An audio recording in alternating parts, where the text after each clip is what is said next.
Speeding. Speeding. Speeding. 5, 4, 3, 2, 1. The world is changing faster than ever.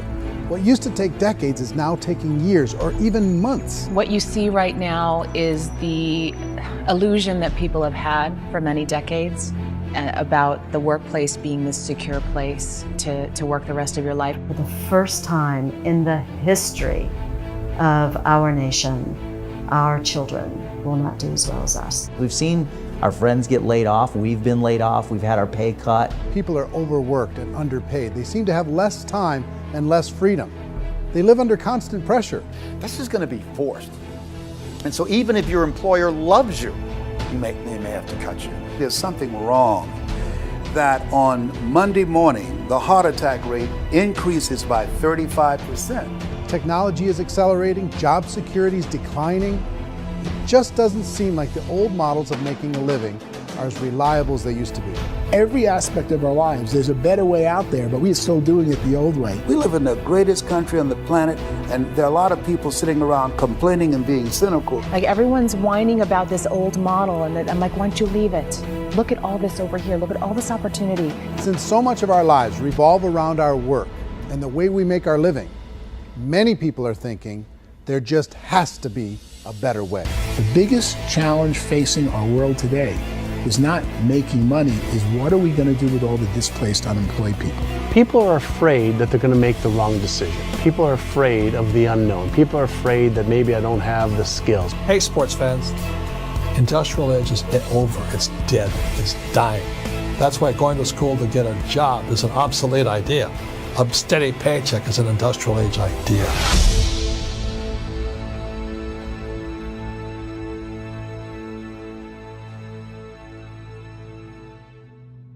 It's the search for answers that has brought us here together today. My name is Eric Worre, and for almost 30 years I've been an entrepreneur, struggling at times, but ultimately succeeding. As a best-selling author, speaker, and business owner, I've spent my entire career helping millions of people around the world to become entrepreneurs. And I believe strongly that there is, in fact, a better way when it comes to how we make a living.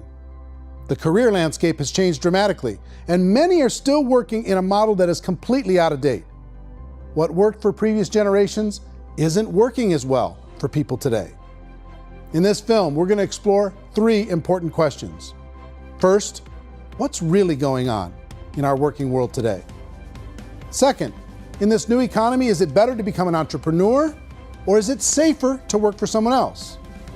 And third, if a person decides to become an entrepreneur and start their own business, how can they do it without taking on massive risk?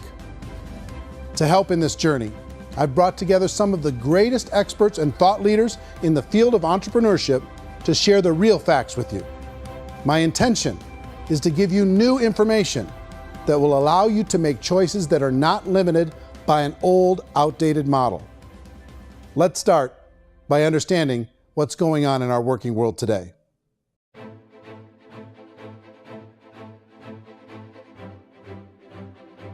Let's look at unemployment. 30–40% of the people are honestly not working, but would be working.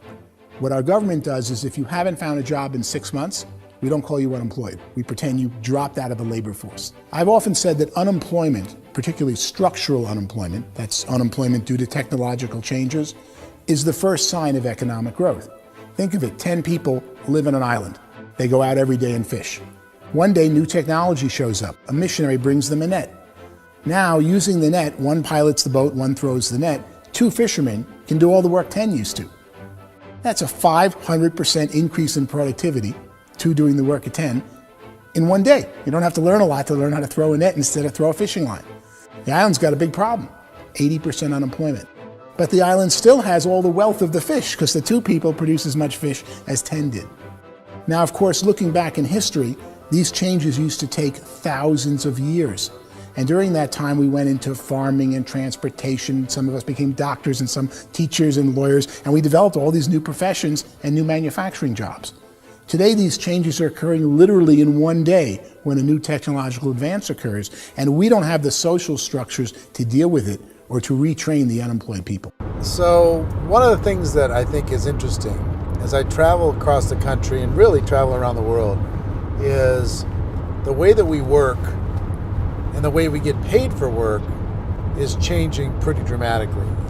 On a global basis, everything is being turned upside down because of the rapidly advancing technologies.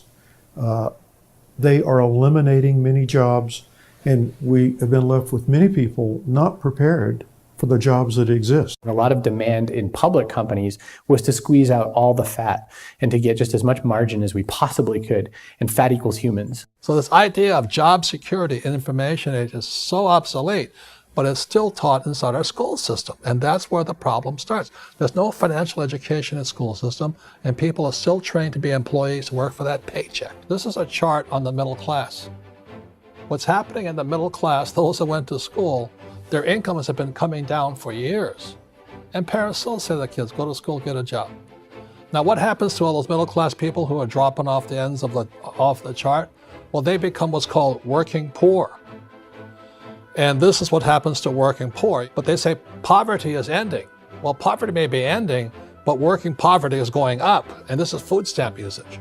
So food stamp usage in America is going through the roof right now because people cannot earn what they call a living wage. Most people have experienced financial pressures that I think are probably greater than they have been in the past. If you're not working for yourself, then it's going to be a pretty hard road for a lot of people. Today, if you're going to control your future, the 40-40 plan is gone, where you can graduate from college and get a job and work for 40 hours a week for 40 years. That day is gone. So some of these charts actually tell you what's going on. And this is a really interesting one, you know. People are going back to school because if I go back to school, I'll get a nice job. But this is what's happening to, it's called Sallie Mae, which is the student loan guys. Student loan is going through the roof. It's now over $1 trillion, and student loan debt is worse than credit card debt. So when people stopped using credit card, the government got people into student loan debt. And the problem with student loan debt is you can never be forgiven.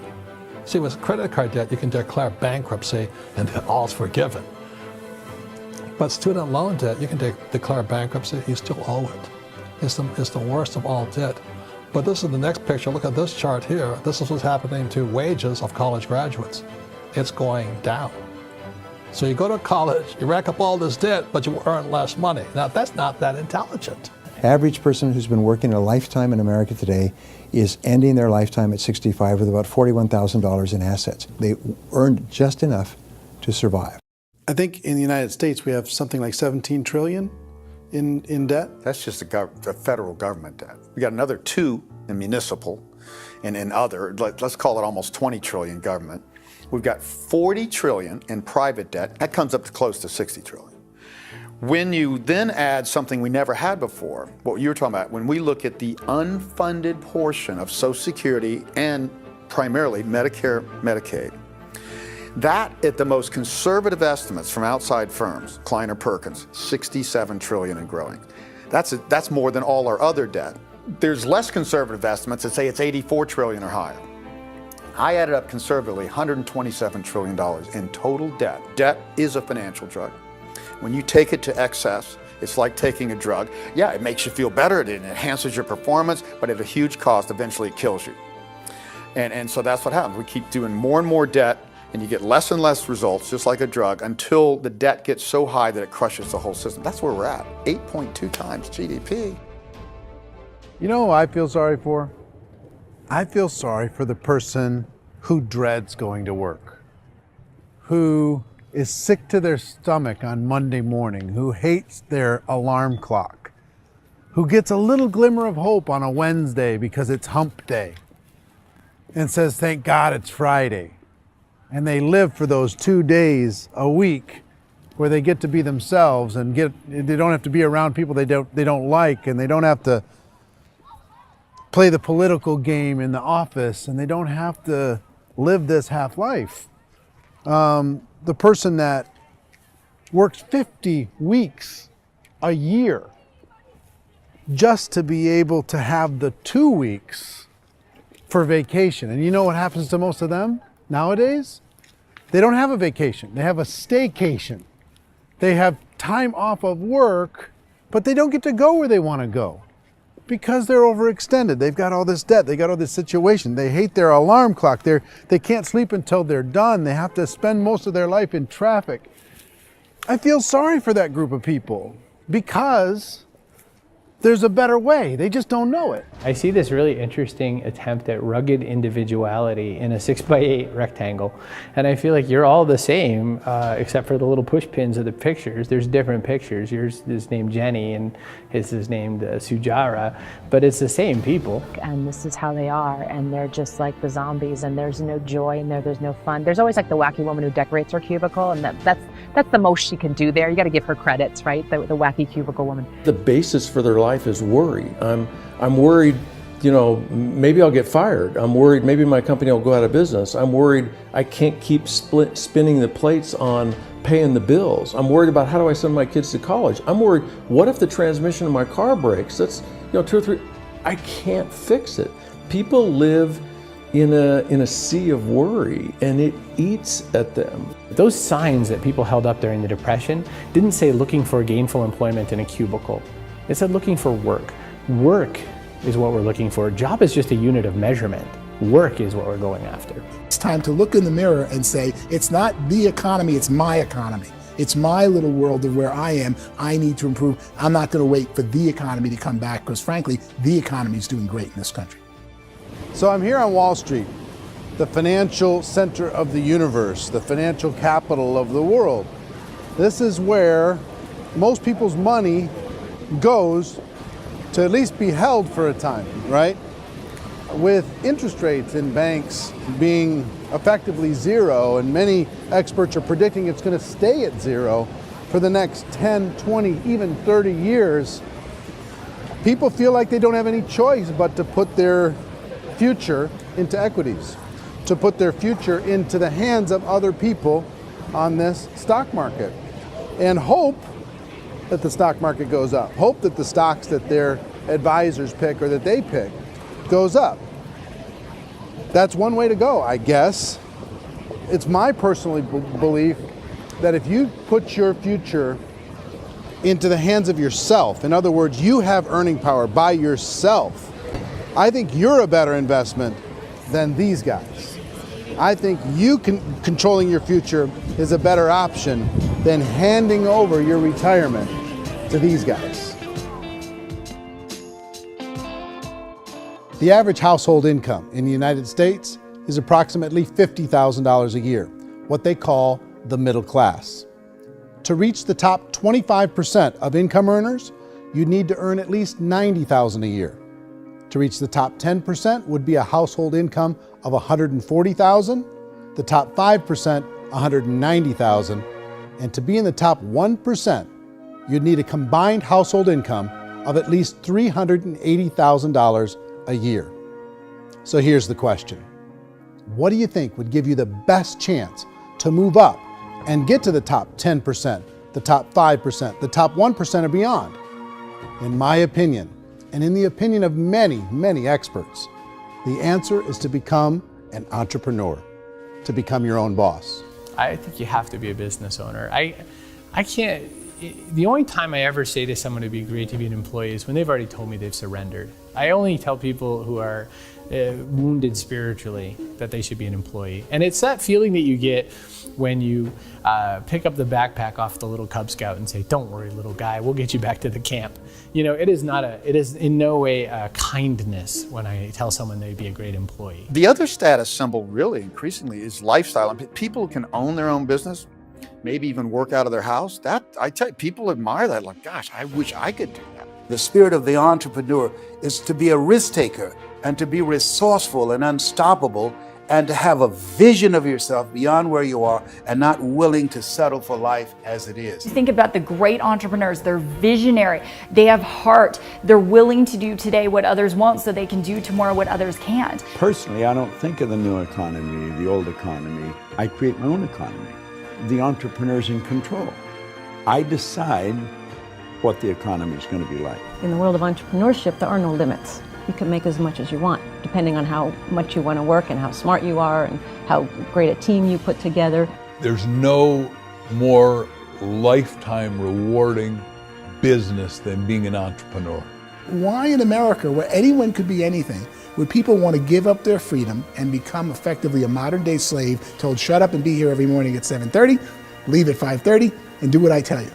If people decide to become an entrepreneur and work for themselves, they have some traditional options, but they're riskier than you might think. Any kind of a retail business, retail build-outs, is extremely expensive. Even just these small little yogurt stores where they're putting little yogurt machines and you get all the different flavors, you're spending $200,000, $300,000, $400,000 to open a yogurt shop. I would love to buy a Dunkin' Donuts, but it's $500,000 or so to start.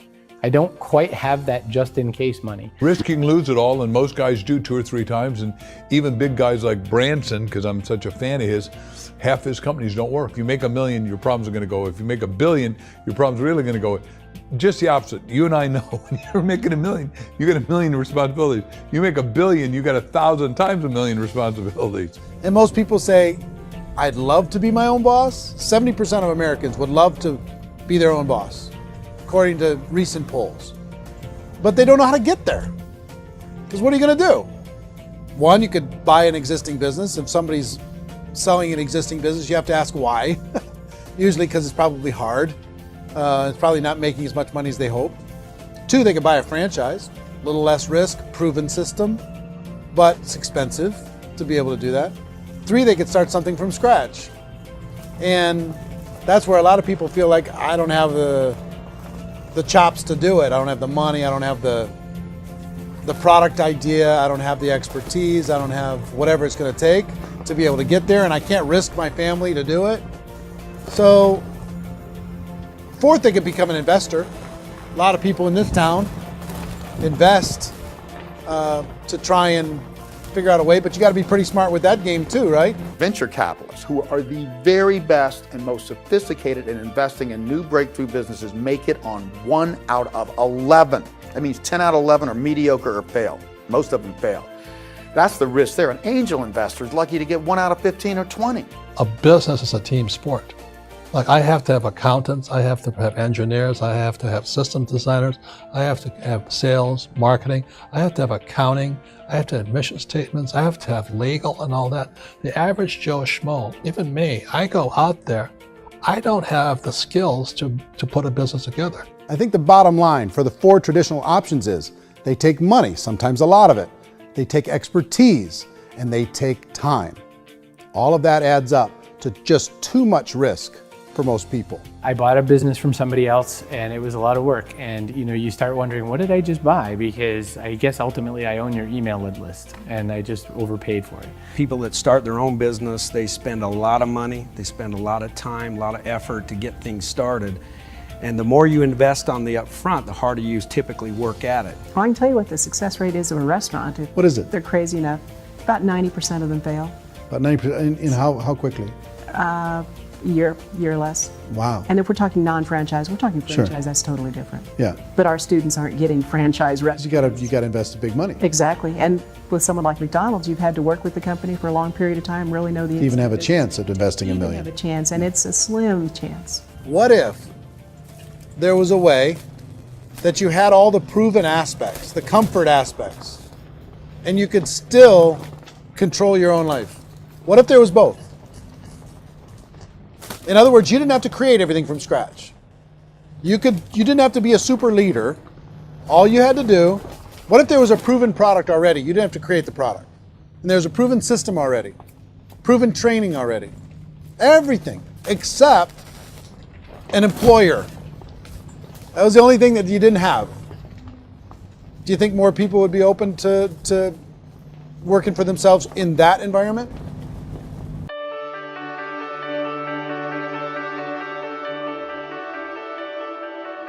In our search for a better way to make a living, we've come to the conclusion that becoming an entrepreneur is actually safer than being an employee. And through our look at the entrepreneurial options, one particular path kept coming up from expert after expert. And I think most people will find it surprising because it's certainly a non-traditional business model. That model is for people to start their own business and become an entrepreneur through the creation of a network marketing business. Some people call it direct selling because the product is being sold directly from the manufacturer to the end consumer, cutting out the middlemen. Other people call it multi-level marketing, or MLM, because there are multiple levels of commissions paid. The most common term today is network marketing, because network marketing best describes using a large group of independent distributors, independent entrepreneurs, to move a product or service more efficiently. So my friend here, Donald Trump, and I, we always write about the network marketing industry. And the reason we support the network marketing industry is because it really is a business school for entrepreneurs. Because most people come out of school looking for a paycheck. Oh, that's terrible. I would go into network marketing like that. I think if it didn't exist, we should invent it. It is that good. I think direct selling is a great way to do business today. It's very easy to get into that industry, and you can be self-employed, be in effect an entrepreneur. When we see multi-billionaires adding network marketing companies to their portfolio of companies, that would be a clue. When we see people who are very famous authors and very famous business people endorsing the industry, that would be a clue. These network marketing companies aren't $50 million companies, they're billions and billions of dollars. They lead the stock market, they're major companies. When we're going to get it? You know, and you're going to school to work for a paycheck, but if you want to be rich, be an entrepreneur, and network marketing gives you the spirit to be an entrepreneur. A traditional company will spend up to 50% of their total revenue on marketing. Network marketing companies use a different approach. Instead of having all that extensive marketing expense, they utilize a network of independent distributors to do the marketing for them. Now, why do they do this? First, because word-of-mouth advertising is so much more effective today than traditional media advertising. Second, some products need to be explained or demonstrated, and an independent salesperson can do that more effectively than an ad campaign. Third, it's completely efficient. The company only pays for the marketing of their product if a sale happens and not before. Imagine if Amazon allowed you to become an independent distributor and paid out 40% of its revenue to that distributor group.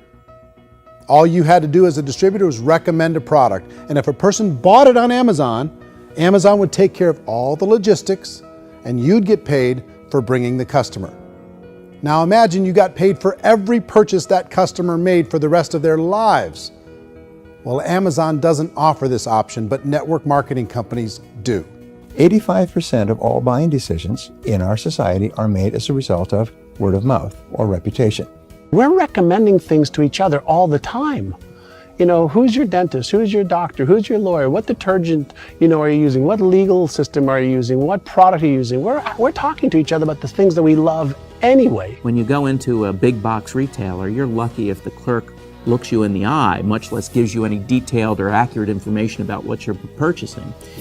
So of course, this personal information, this education coming from a friend, a neighbor, a relative, or even a stranger, but one who has experience with the product is extraordinarily valuable. As a matter of fact, network marketing can educate consumers probably better than any other form of marketing.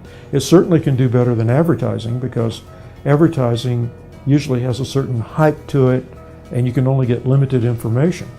So, network marketing trumps advertising. If you were a typical sales company and you wanted to sell $1 million a month worth of product, you might go find 100 superstar salespeople. The quota would be $10,000 a month. So network marketing as a distribution system just flips the numbers. So we use 10,000 happy, raving fans of a particular product, and we don't concern ourselves so much with how much product each one of them individually sells. If they sell just $100 or $200 a month, and there's 10,000 of them, you're selling $1 million to $2 million a month worth of product. And that's the best way I can explain how network marketing works. This is the marketing arm of the company. There's not money being wasted on bricks and mortar. There's not money being wasted on inventory that's sitting stagnant somewhere. There's not of employees standing around that don't have customers. These are people that are going to connect with customers. These companies allow people to become independent distributors for extremely low cost and with no minimum time or sales quota. Essentially, they own their own business and can provide as much or as little sales as they choose. In other words, the distributor gets all the benefits of traditional business ownership without the risk. The advantage of network marketing is the ease of entry, the low risk, and the low startup cost, because almost everything else has very high risk. You can get in for a minimal investment. You're buying into a system that's already been proven, products or services that have been proven to work. The keys to network marketing is providing an opportunity for the masses to get involved, providing an opportunity for the average person who doesn't have the resources to start their own business. All of this so far is fairly straightforward, but network marketing offers another benefit, and it's this benefit that makes it so interesting for entrepreneurs. Network marketing allows a distributor to build their own network of other distributors and then compensates them on the sales created by that entire group. Direct selling is, at its base, very simple. It's the sale of a product or service to an individual on a face-to-face, one-on-one basis, just the way we're talking right now.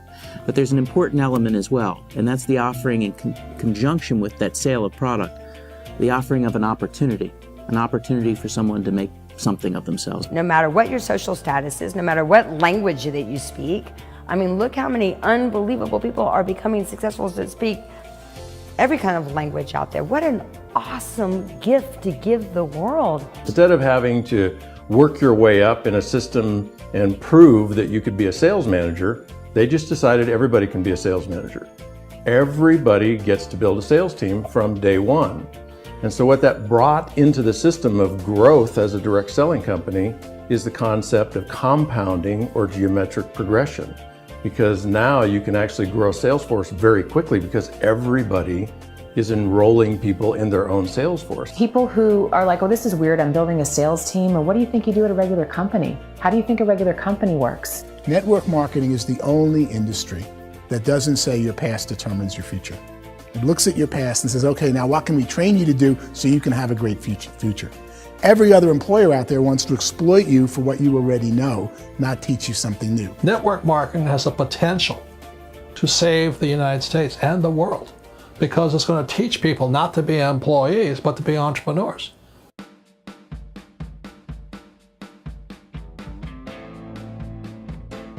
According to the Direct Selling Association, if you add up all the network marketing companies around the world, they combine to do over $178 billion a year in retail sales. To give you an idea of how big that really is, the NFL, the National Football League, does approximately $9 billion a year. The music industry does a little more than $16 billion a year, and the movie industry does about $80 billion a year. Using a conservative average, network marketing companies pay their distributors about 40% of that $178 billion in the form of commissions, which adds up to more than $71 billion a year. That's almost $6 billion a month. It's almost $200 million in commissions every single day. So it's certainly working, and people are making serious money in network marketing. With the growth of the direct selling industry over the last 10, 15, 20 years, we've seen a broader understanding of the channel. We have seen more and more people getting involved in the business, so our penetration in the marketplace has increased, and thus the understanding in the marketplace of who we are has increased. And we've seen non-direct selling companies look at the direct selling model and say, something's going on there. People are making money, companies are being profitable, individuals are being motivated, product is being delivered to market. Maybe we should explore this. Some people think only the people at the top make money. Well, let's take a look at that as well.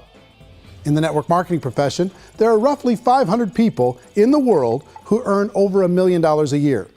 If you round that number up to $2 million a year, that adds up to about $1 billion a year. That takes the $71 billion paid out each year down to $70 billion. So where does the rest of the money go? The vast majority goes to part-time people making anywhere from a few $100s a month to many thousands of dollars a month. It goes to people who choose to make it a full-time career move and earning even more than that.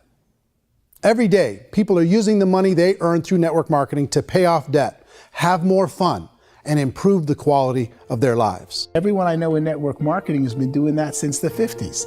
They go to work when they want to go to work. They stop working when they want to take time with their children to have a leisurely breakfast and discuss issues and drive them to school. They go back to work when they get home, wherever they're working out of. The biggest thing that I've seen is people that have become much happier in their life. MLM has probably made more millionaires of more people in more countries, and I've spoken to them in 67 countries, than any other single form of business, starting from nothing. If they have a choice between working a job for the next 10 years or working a network marketing business for the next 10 years, the result of working the network marketing business will be better. A lot of people within the industry go on and make this a career and do extremely well at it. Network marketing has been nothing but good for everyone I know that's been involved with it because they did it seriously and they played full out and they've been very successful. It's been a constant barrage of success stories and people showing off stuff that they got as a result of it. How many people are involved? Approximately 16 million Americans and 96 million people around the world are currently participating in network marketing. And in a recent poll, 82% of those people report a good, very good, or excellent experience with network marketing. So people are happy.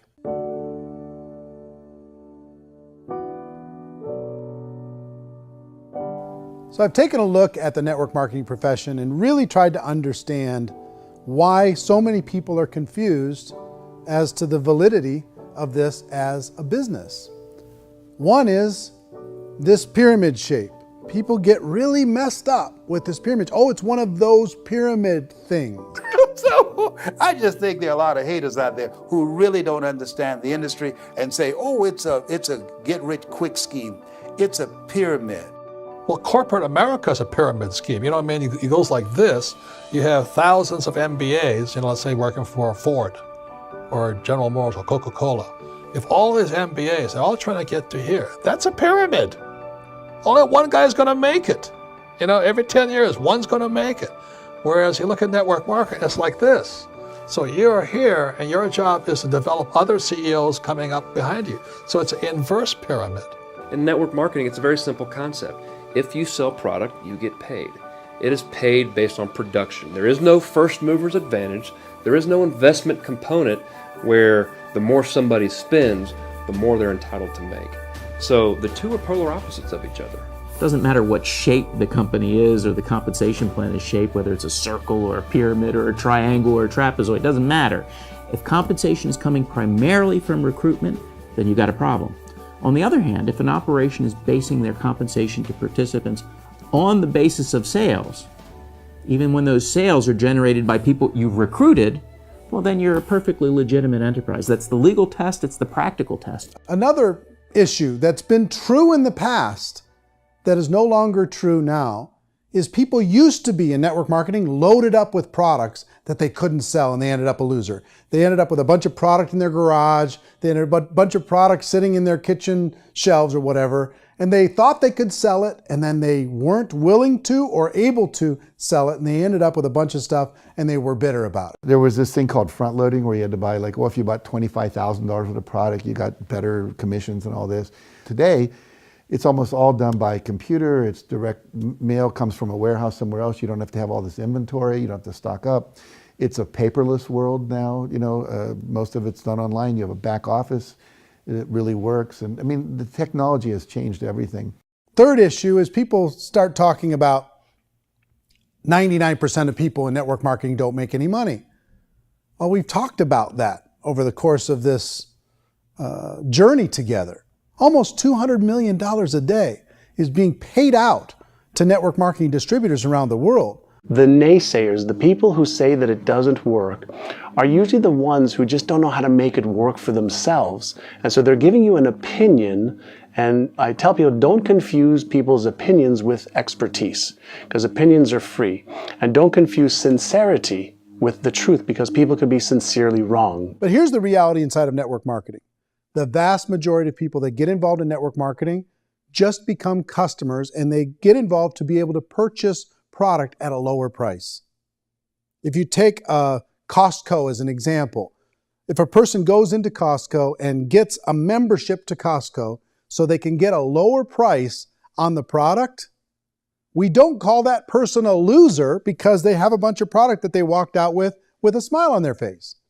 Yet when some people want to take a look at network marketing, they say, well, those people, they're just using the product and they aren't earning an income, so they must be a loser. They're not a loser, they're a happy customer. That's the vast majority of people that are involved in network marketing. Now, a smaller percentage of those people decide to go build a business. They earn $300 a month, $500 a month, $1,000, $2,000. That's the bulk of earnings in network marketing. And then there's the few that really decide to take it serious, really decide to build a large network, really work to make that network very, very productive. And those people make huge amounts of money and there's no cap. What I do as an outside economist, just somebody looking at this industry like any other industry I speak and say, look, what's the realities of this? 1% do incredibly well. 10% generate some additional income at pretty low risk and effort. That's not, and 90% of people roughly end up customers. One thing that I think is real when it comes to people's perceptions about network marketing is people put this, and distributors, I think, involved in network marketing have some responsibility for this. They have sometimes unrealistic claims about the product or about the income. Most people who become distributors, they want the money, they want to be successful, but they don't have the skills. They don't know what to do. And when people don't know what to do and they're in a new business, they're scared. And when they're scared, they panic and desperation kind of sets in. So they think everyone they talk to has to get in. So if I talk to you and you say, well, no, I don't have time to do that, they're like, no, I need you. You have to do this or I won't be successful. So I start clawing on you. I start that desperation. So then I start making claims about the product, which are not appropriate, probably not even true. Or I start saying, oh, let me show you how you can make all this money and you don't have to do anything, Eric. And so you just totally misrepresent the opportunity, and you're clingy with people because you think you need everybody to be successful, and you don't. You know, one of the messages that I try to deliver most forcefully to companies as well as salespeople in direct selling is that you don't have to overpromise. The reality is in network marketing, there's a lot of hard work involved. There's a lot of effort. You're going to have to develop yourself. It's a business like anything else. It's going to take some time, but in my opinion, it's better.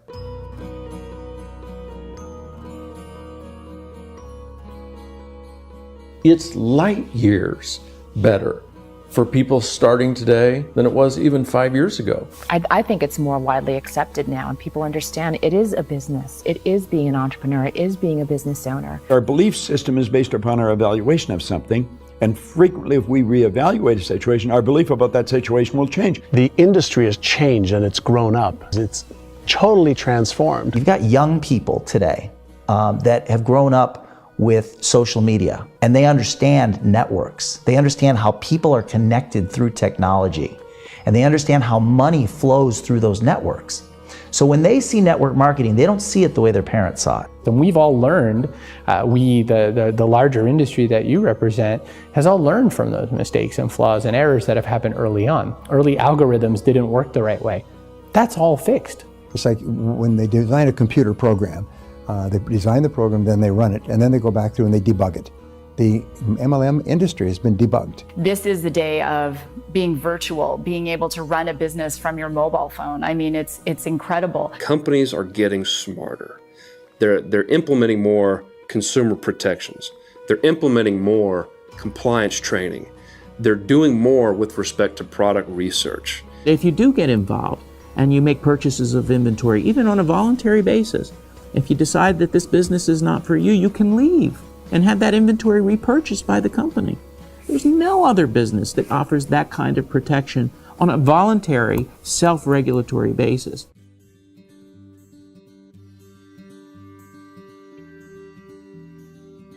If you decide to look further into a network marketing business in order to generate more cash flow for your family, I would recommend reviewing the following 4 elements. First is the product or service. And on the product or service, I would ask 5 important questions. 1, do you like it? Is it something you would feel comfortable sharing with others? 2, is there a recognized need in the marketplace? It's hard to create a need if one isn't naturally there. 3rd, does the product meet that need? Does it solve a legitimate problem for consumers? And 4th, is it priced to sell? Can it compete in the marketplace? And 5th, is it priced for profit? Is there enough margin for the company and the distributor to be able to generate income for the long term? If you can answer the questions on the product to your satisfaction, the next element to consider is the company itself. Is it well run? Do you believe in the founders or the management team? Do you feel they have what it takes to go all the way? See, it doesn't matter how good the product is if the management can't take care of the company. Good management can change with the times. They can handle adversity. They can make good decisions. Make sure you choose a company that can serve you for a long time. The third element to consider is the compensation plan. And with that, there are 3 important things to look at. First, a brand new person needs to be able to generate some money fairly quickly. It may be an obvious reason, but you can probably imagine the ripple effect of a distributor getting involved and having even a small victory fast. That can only help with the overall success of the organization. Second, a person should be able to develop a moderate part-time income in a reasonable period of time. As they develop their network and as their sales grow, they should be able to enjoy more benefits. And third, for the people who are really serious, for those who decide to really go pro in the network marketing profession, there should be the possibility to make a serious full-time income if they work hard and are committed to developing their skills. If you're comfortable with the product, the company, and the compensation plan, the last thing you should look at is the support that will be made available to you. Does the company have a website? Does it have a solid online reporting tool? Do they have comprehensive training available? Do they host events to help you build your business? If you decide to do this, what kind of a support system can you plug into? Choosing a network marketing company is a personal decision. But evaluating the 4 elements of product, company, compensation plan, and support is a great place to start. Is the company promising that you're going to get rich quick or that you can make a lot of money without a lot of effort? That's a red flag. Is there a product that you really believe in that you think can be sold? Or are you being told by salespeople or the person who's trying to recruit you or by the company itself that don't worry about the product, all you have to do is recruit other people into the business? Red flag, warning sign. If you're hearing that, take a second or even a third look. Get to know the customers, the products, the business, have some success, and see where the opportunities might take you to move up in the organization. You want to find out how concerned are they about my education, my training, and my development? Is there a space for me to grow? Most important question. Learn everything that you can about the product. Make sure it's something that you believe in, and learn everything you can about the industry and work that system. You have to be very passionate about whatever that company is doing. I would get involved. You can always test drive anything, the product, the service, the community, and then lean into it a bit. If it feels good, then lean into it a lot. Behind me is the Lincoln Memorial. And this is a place where Martin Luther King Jr. had his famous "I Have a Dream" speech. And at that speech, he talked about his dream for equality for everyone around the world, and that's a noble dream. But I think more people need to remember what it was like when they were kids and the dream was still alive in them, before it got beaten out of them by reality, by this paycheck, by these responsibilities, and by having to live for this job to pay the bills. I think people need to remember that, go back to that. Once they know that there's a better way, I think their future is going to be much brighter. They can live a better life.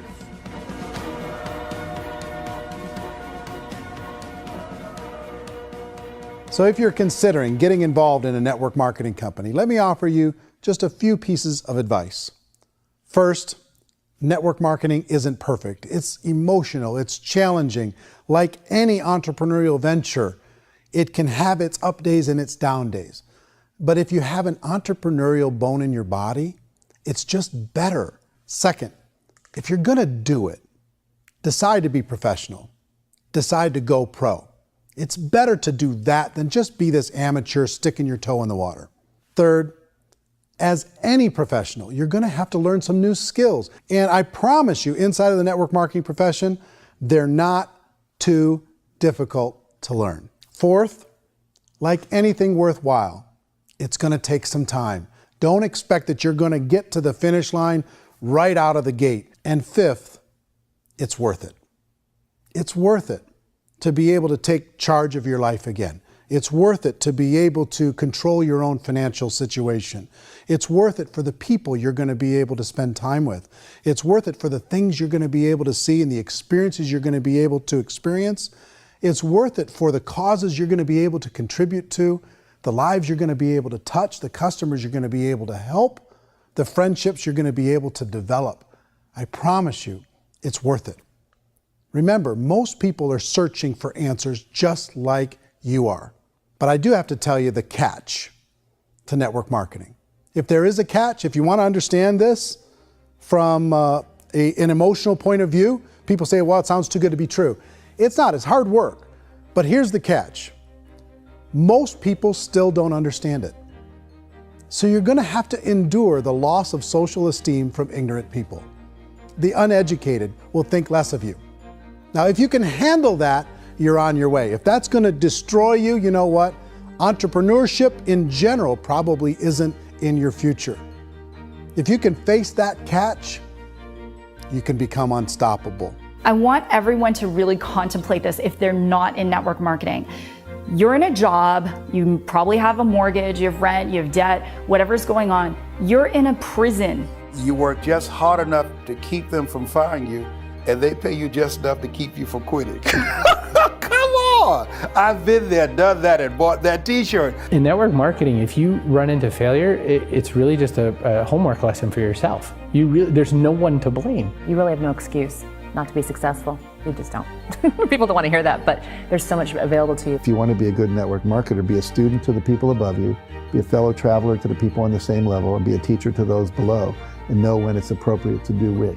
People who are not afraid of asking people to buy things, or not afraid of persuading people with a chance they may say no, these people own the future. Nothing happens until something moves. So you got to go move, you got to go do something, or nothing's going to change in your life.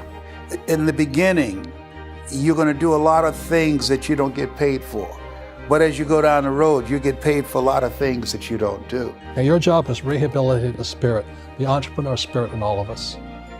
Get it back. Either give it a strong yes or a strong no, but no wishy-washy, dilly-dally stuff in the middle. There's dreams and there are nightmares, but I believe that the biggest nightmare of all is when you don't pursue your dream. You're going to see some monumental growth in this profession. It's an exciting, exciting time to be involved with the network marketing profession. The next 10 years, I see just exponential growth. When that tipping point comes, it's not a matter of asking somebody, have you ever heard about network marketing? You're really asking them, which company are you building your wealth in? We are here to fix the world, to improve relationships with other people, to improve other lives. And the real reward comes as an entrepreneur in any level from teaching somebody something and watching them soar. There is no greater reward.